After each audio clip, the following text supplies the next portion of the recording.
All right. What's up, everyone? I'm Mithranor, and I'm here to talk today about the new cards that were revealed in the dev stream today.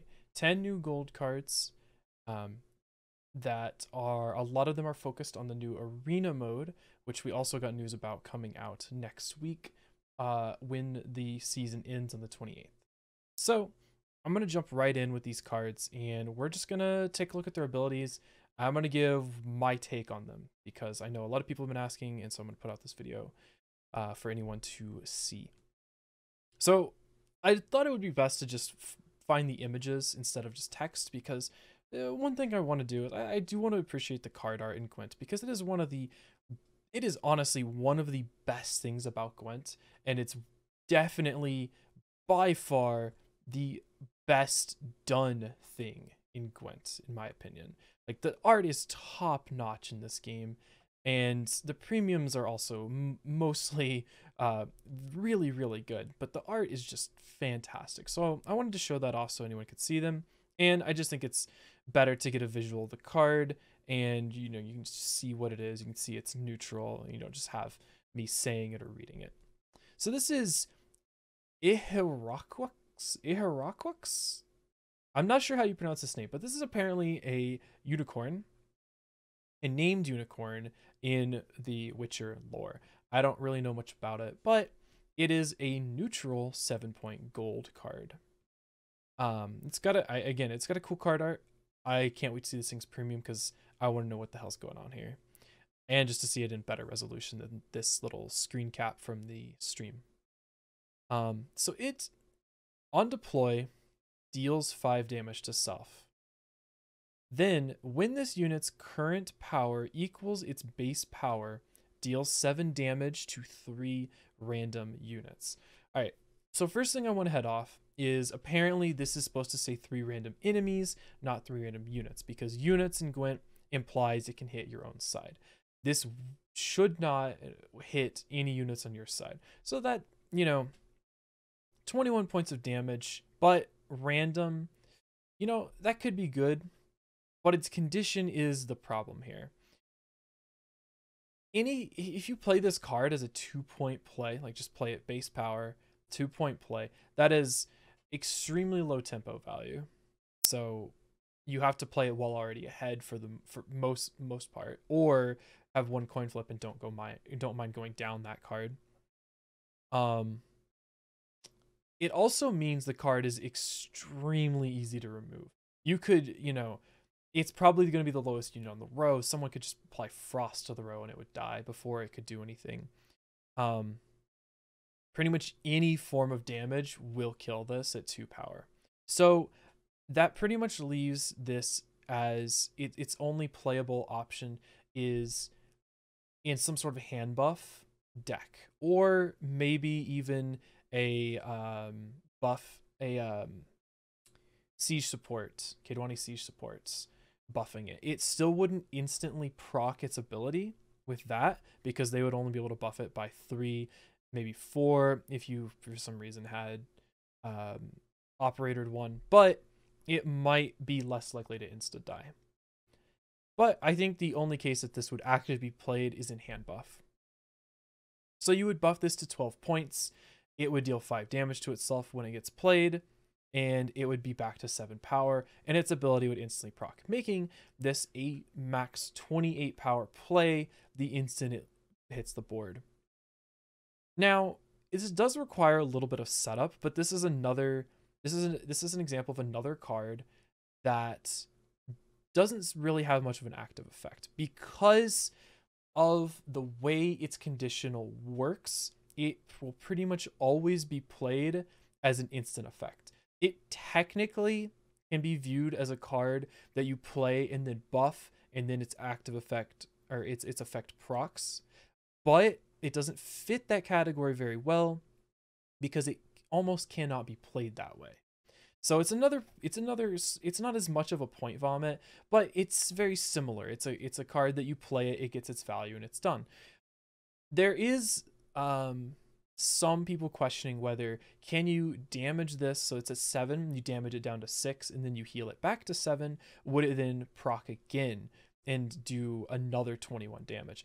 I don't know if it would, but if it would, that would make this an absurdly powerful gold, and anyone who faces this would have to remove it as soon as possible if that's true.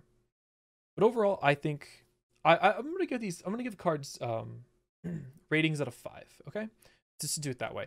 I rate this card a 2 because it's not really playable in most situations, and even those it is, it it's not going to be that amazing, especially with the randomness of the damage. You could get super unlucky and hit 3 1s, for example. Instead of 21 points of damage, you did 3 points of damage. That's very, very unlikely to happen, but it's technically still possible.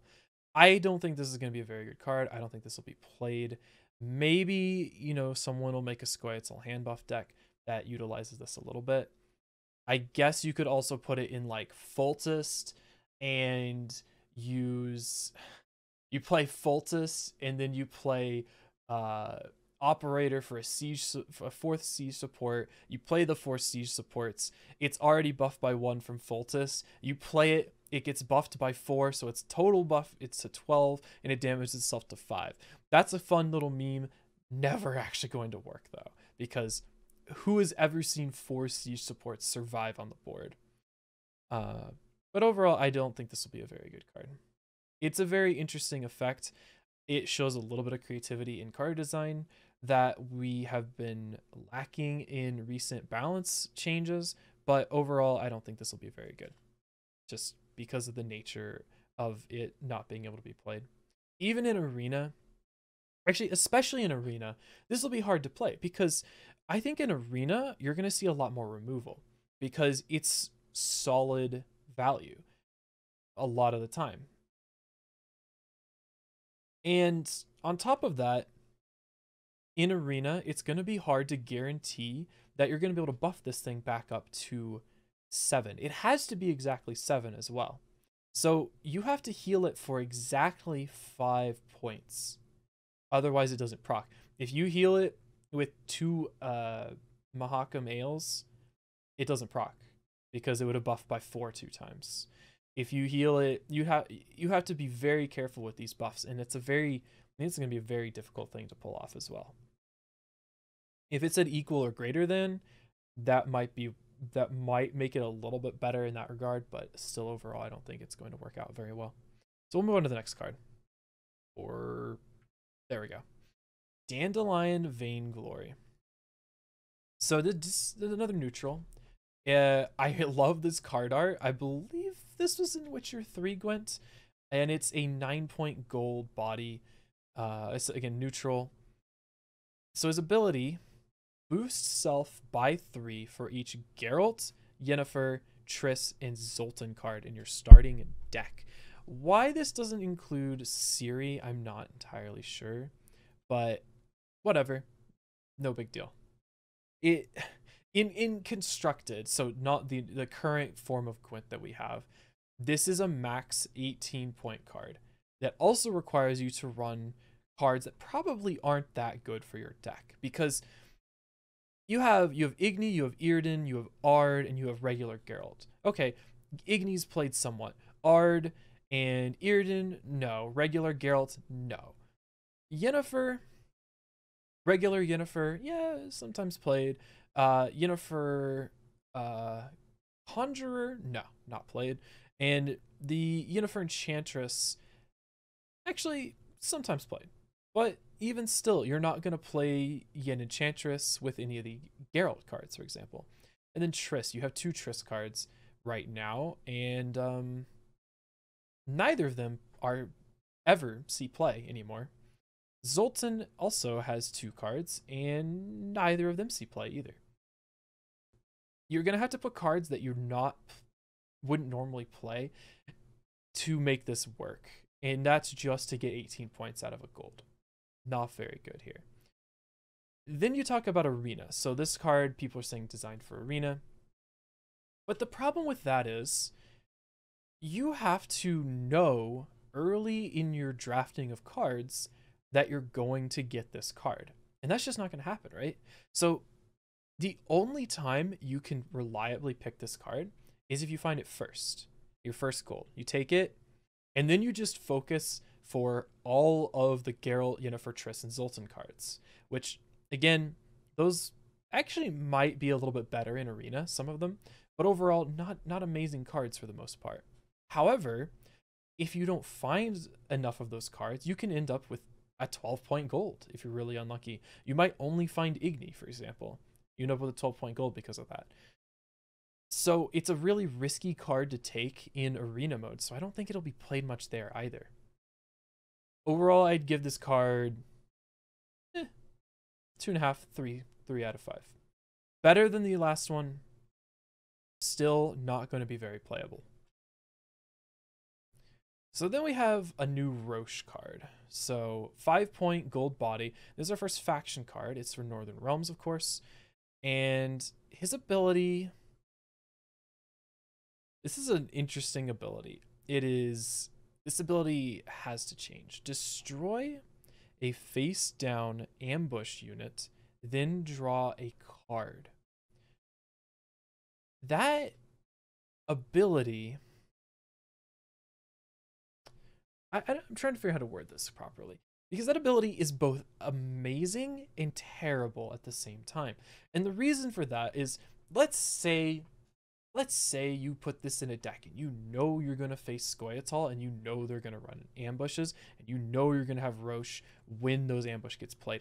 Then he is an absolutely busted card. You play Roche, you kill their Teruvial, so you have a 19-point gold instantly.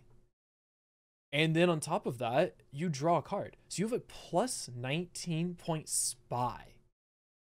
That's nutty. That is way, way, way, way, way, way too powerful. In every way. Okay?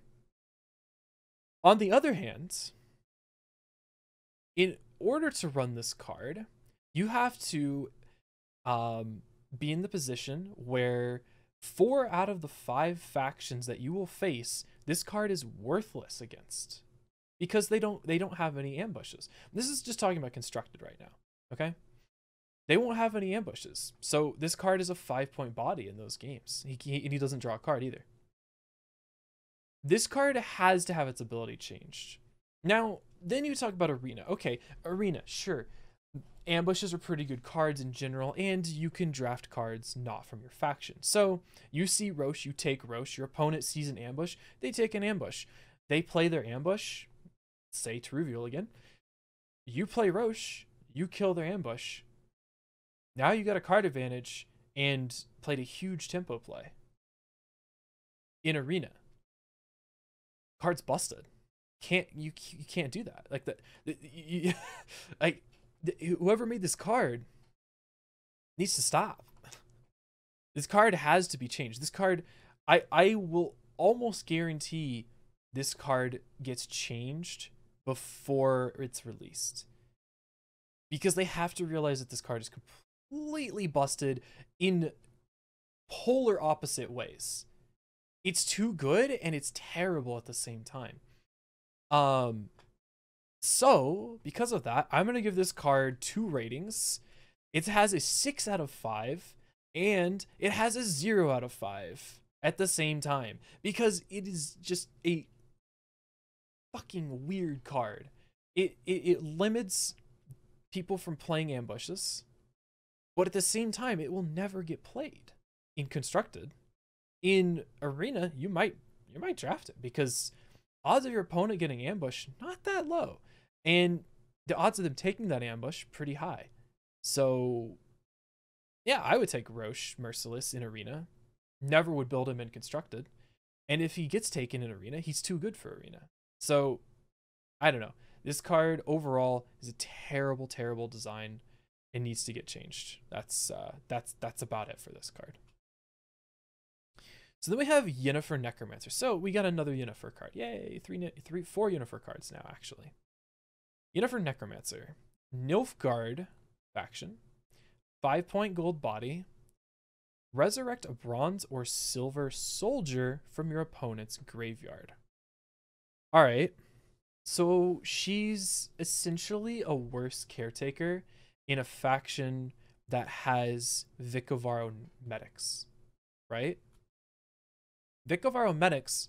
So half of her, ability, or like not half, but part of her ability is bronze reses, bronze caretaker.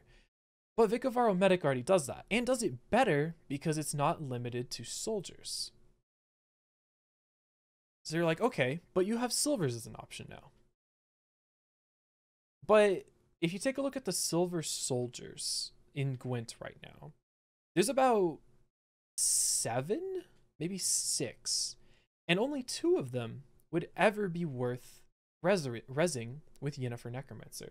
That would be Jenge Fret and Ronvid. Most other silvers that you would think are soldiers are probably officers. So she doesn't really have a good reason to be played.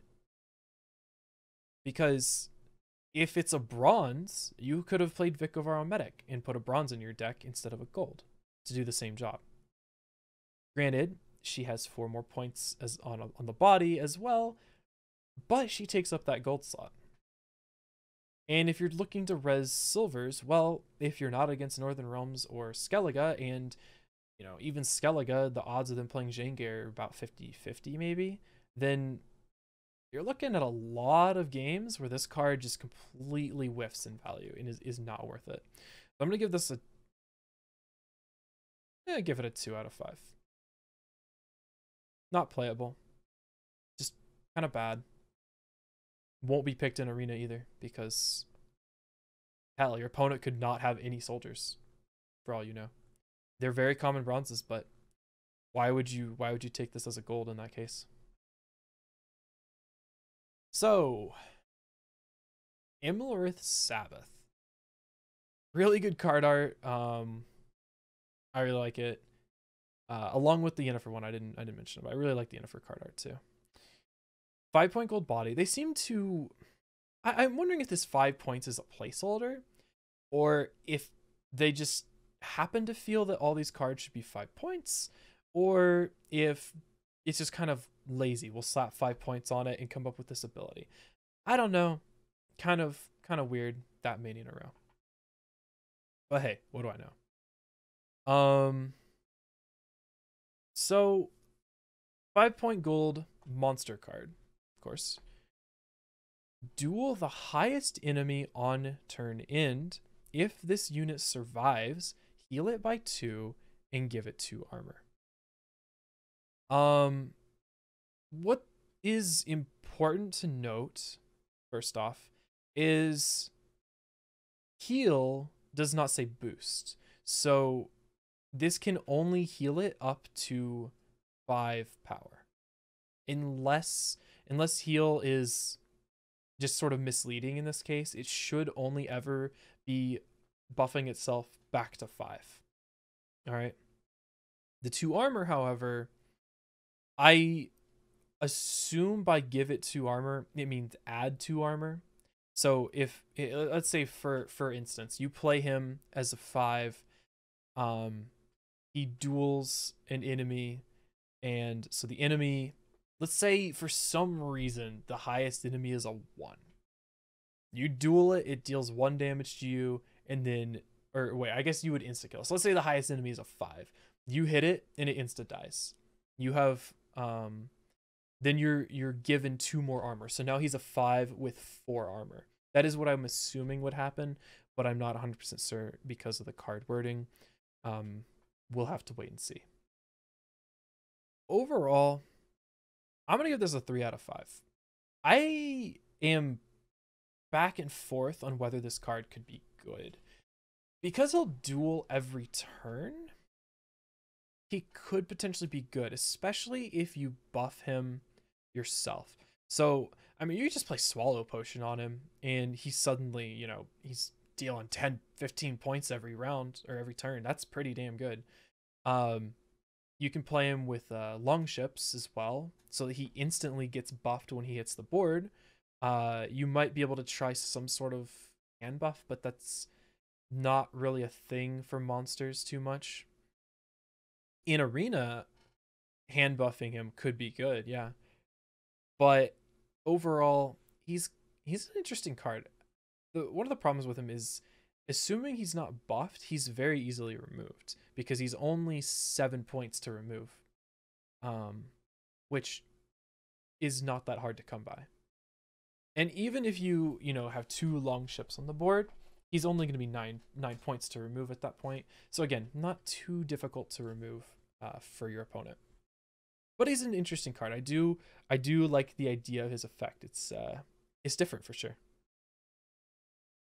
And so then we have Triss Telekinesis. I I freaking love this card art. I really want to see the premium of this so bad. She is a 6 power neutral card, and her ability is she creates a bronze special card from either player's starting deck. I don't think this is very good. I'm gonna give it 2.5 out of 5. I don't think it's very good. I think it's pretty bad. I don't think this will be played very often. Maybe in Spellital, maybe in Alchemy, where you can play another Ale in Alchemy, or in Spellital you can play another whatever. Thunder. I don't know. But overall, I don't think she's gonna be seen very often. In Arena, who knows? Maybe, but it's hard to say about Arena just because no one's played it yet. But overall, 2.5 out of 5. Now, Dandelion Poet. He's a 6 point neutral gold. I love his card art. Poor dude on the ground got wrecked by whatever instrument that is. 6 power gold. Draw a card, then play a card. So essentially, he's a neutral, better Vilgefortz, because he doesn't require you to kill a unit on your side to play an extra card. Also, he draws a card and then you pick a card from your hand to play. So it's like Restore. So you'll draw that card and then you'll be shown a screen with all the cards in your hand and you pick one to play. That can be insanely strong. You basically are just adding 6 points to any card you want to play and then drawing a card on top of that. So you're going through your deck a little bit. It's not card advantage, but it still can be really good.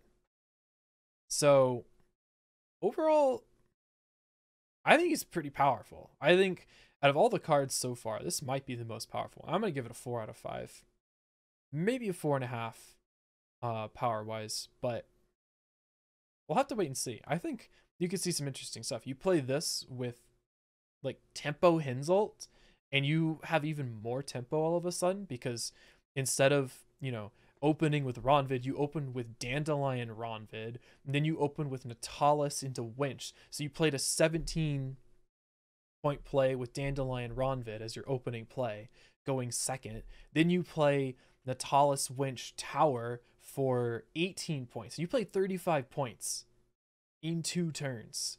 And then you have Hinselt after that. That's some insane tempo right there. That's crazy good. On top of, I mean, it's just 6 more points, but that can be a big difference. It really can. And it can, cycle through your deck a little bit. So I think he's going to be pretty powerful. We'll see what happens, though. So the next card is Saris Fearless. Art on this card, I should be rating the art. I'm going to give this card 10 out of 10 on art. It is fantastic. I really love this card. I don't know what it is. It's not even that I don't know. I don't even know what it is, but I just love it. I love this card art. She's a 6-point gold Skellige only, of course. Resurrect the next unit you discard. Now, I am not sure about this card. It's it's a extremely low tempo card to play. You're playing 6 points in that turn to play her. That's really low, and you might be able to utilize her ability in some cool ways, but that's some really low tempo to open whatever that is with. So you should it might be a card that puts you in some bad spots sometimes. Um, Another kind of interesting design card though. Give them that. I'm gonna give this a 3 of 5. I think it's better than some of the stuff we've seen. I think it has potential to be played, but I honestly don't think it's gonna be I don't think it's gonna be amazing. I don't think it's gonna be good. I think it's gonna be decent at best, just because of how low tempo she is. Maybe I'll be proven wrong. I haven't really fully thought through this card, but initial impressions, I don't see it being that great. So then we have Morin Forest Child. So Scoia'tael, 6-point gold. She's an ambush. When your opponent plays a bronze or silver special card, flip over and cancel its ability. So this is actually a ability that was in Gwent before. This is exactly the same ability. This used to be what Ida Amin's card did. So when you play her face down, and when your opponent plays a bronze or silver special, she flips over and the ability of whatever that special was is canceled. She was decently playable as a Ida back in the day. Also, she used to be a silver. That's interesting to note. So we have a card that used to be a silver and is now a gold. Kind of weird, in my opinion. Again, another card that is going to require really low tempo plays, because you can't play this off of Isengrim, because Isengrim can't pull a gold, right? I don't think. And if you play it off Royal Decree, then your opponent obviously knows the only gold ambush in the game is Morin, so they just don't play specials if they can avoid it, or they play one that they don't care about for whatever reason. Who knows? I mean, design wise, this is just a reused card ability, so I give design wise a 1 out of 10. Usability, I'm gonna give it